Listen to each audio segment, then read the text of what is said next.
हम सब पत्रकार बनते हैं कि आपकी कृपा हम पर बनी रहे, कि आपकी कृपा। मैं आशा करता हूँ कि जब भी भविष्य में कभी भी पत्रकारों के संबंध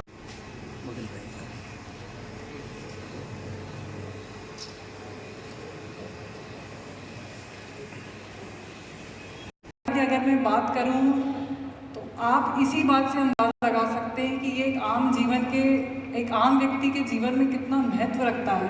क्योंकि हम जब से बड़े हुए तो हमें रोज़ सुबह उठकर यही माता पिता के द्वारा नसीहत दी जाती थी कि अगर आगे बढ़ना है तो सुबह अखबार पढ़ा करो। तो अखबार पढ़ने की आदत डालो। उस बच्चे को होनहार कहा जाता है, उस बच्चे को अच्छा कहा जाता है जो सुबह उठ के अखबार पढ़ता है। जब मैं परीक्षा की तैयारी कर रही थी तब भी हमसे दो चीज़ें बोली जाती थी कि आप अखबार पढ़ो और न्यूज़ देखा करो। तो आप समझ सकते हैं कि आम जीवन में अगर हम बात करें तो अखबार का, पत्रकारिता का, आपका इलेक्ट्रॉनिक मीडिया का कितना गहरा एक छाप होती है आम जीवन में होती है। जब हम सक्सेसफुल होते हैं, हमारी कोई उपलब्धि होती है तो सबसे पहले हम क्या उम्मीद करते हैं कि अगले दिन अखबार में हमारा नाम आएगा तो हम 4 लोगों को वो क्लिपिंग दिखाते हैं, वो हमेशा कट करके सहेज करके रखते हैं। तो ये सब मैं इसलिए कहना चाह रही हूँ कि आप सभी को बहुत गौरवान्वित होना चाहिए कि आप एक इतनी महत्वपूर्ण जिम्मेदारी संभाल रहे हैं। जहाँ तक बात रही, जैसा कि उपेंद्र जी ने बताया कि कोई भी बड़ा छोटा मोटा कोई घटनाक्रम होता है, चाहे वो देश का हो, विदेश का हो, प्रदेश का हो, तो सबसे पहले हमारा जो फर्स्ट रिएक्शन होता है कि हम टीवी चलाते हैं। हम देखना चाहते हैं कि वास्तविकता क्या है, जो घटना है क्या वो सही है, क्या वो गलत है और उसके आगे वाले परिणाम क्या होंगे। तो आप सभी देखिए कि आप बहुत बड़ी एक जिम्मेदारी है जिसको आप निभा रहे हैं। अगर मैं विभाग की बात करूं, मैं जिस विभाग से पुलिस विभाग की बात करूं, तो इनफैक्ट हमें भी बड़ा अच्छा लगता है, हमें भी बड़ा मोटिवेशन लगता है जब हमारे द्वारा जो टीम के द्वारा कोई कार्य निष्पादित किया जाता है और अगले दिन अगर हम उसे अखबार में पढ़ते हैं तो आप देख सकते हैं कि बहुत ही सुंदर तरीके का कार्य जो आप बता रहे हैं। मैं ये भी समझती हूँ कि मजबूरियाँ भी होती हैं, मैं ये भी समझती हूँ कई बार हम फंसे हुए भी होते हैं, बट फिर भी मैं आप लोगों से गुजारिश करूँगी कि हमारी जो मूल भावना है, चाहे वो सरकार की हो, पुलिस विभाग की हो, अलग अलग डिपार्टमेंट्स की हो, आपकी हो, जिसको हम चौथा स्तंभ कहते हैं, तो हमारी जो मूल भावना है वो जन कल्याण है। तो अगर हम उसकी ओर आप करेंगे, अगर हमारा विभाग भी करेगा, तो आप देखते हैं कि जो क्रेडिबिलिटी जिसकी हम बात करते हैं कि गवर्नमेंट की क्रेडिबिलिटी या आपकी क्रेडिबिलिटी या हमारी क्रेडिबिलिटी, तो आप कुछ भी करें वो सब अच्छा रहेगा और हम भी, लेकिन मूल भावना है कि हमारी मूल भावना जन कल्याण की ओर रहेगी।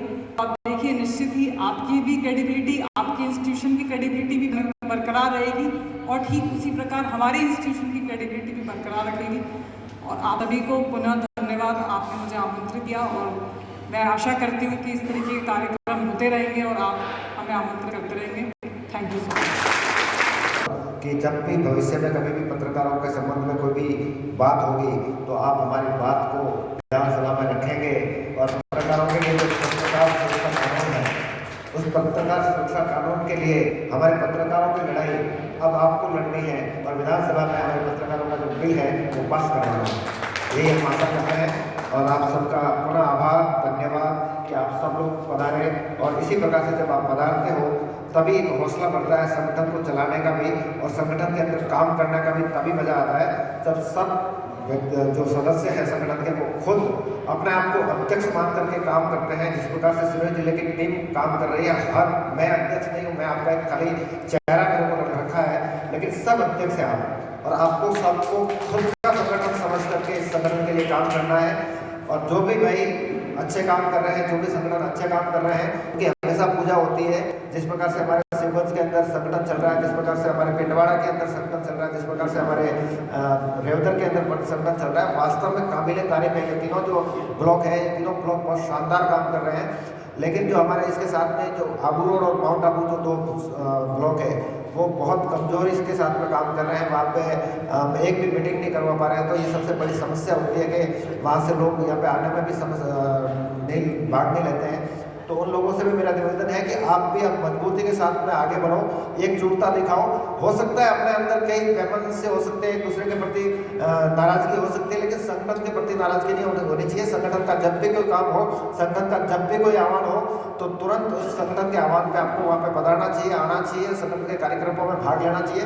तभी हम लोग मजबूत होंगे। बिना संगठन के हम कुछ नहीं करेंगे, नहीं कर पाएंगे। और मैं सबसे बड़ी एक चीज़ बताना चाहूँगा कि जिस प्रकार से हमारे प्रदेश अध्यक्ष जी उपेंद्र सिंह जी है, वो रात दिन एक करके संगठन को मजबूत करने में और पत्रकारों के हक की जो लड़ाई लड़ रहे हैं, वो लड़ाई अब हम सबको मिलकर लड़नी पड़ेगी। एक अकेला आदमी कभी भी सफल नहीं होता, लेकिन पूरा संगठन अगर उनके साथ में रहेंगे तो 100% जो हम काम लेकर चल रहे हैं पिछले 4 साल से 5 साल से, मैं खुद कई बार प्रदेश के जो धरना प्रदर्शन होते हैं वहाँ पे हम जाते हैं, कई साथी मेरे साथ में आए, आशा